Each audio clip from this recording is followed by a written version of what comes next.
格鲁德地区有3宝：宝库、宝弓，还有这个护雷头盔。格鲁德之塔左上角标记的这个洞穴里边的武器非常的全面。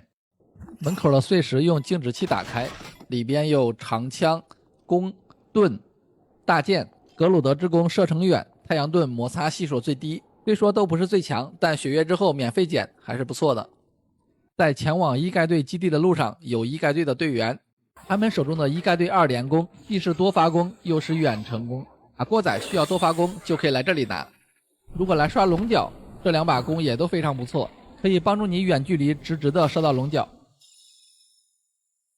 打完雷神兽就可以回到组长这里来拿雷鸣头盔了。需要做完小镇内的4个小任务，说是把雷鸣头盔借给你，也没说借多久。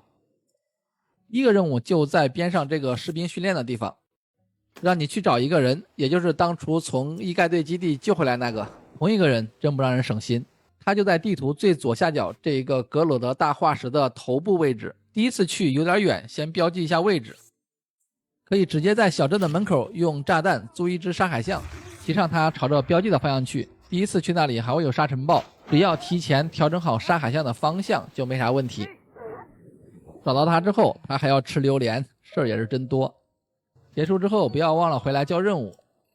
同样在这个训练场的墙角还可以接到另一个任务，如果没有就将时间消磨到中午，或者是去大厅门口的守卫处。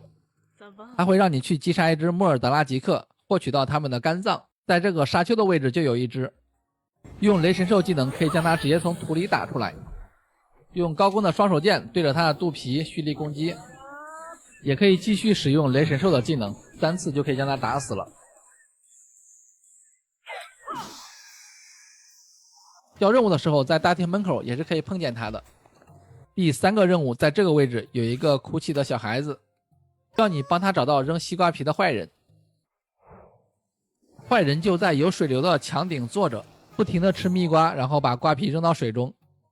需要给他10个草莓，如果你背包里没有的话，可以来利特村的利特驿站，围着驿站的4周就可以采购了。第4个任务在一进门的珠宝店门口有一个叫艾夏的 NPC， 这里我做过了，给他10个打火石就可以完成任务了。就是列表中这4个任务全部做完就可以拿到雷鸣头盔，大家可以在任务列表里对照一下。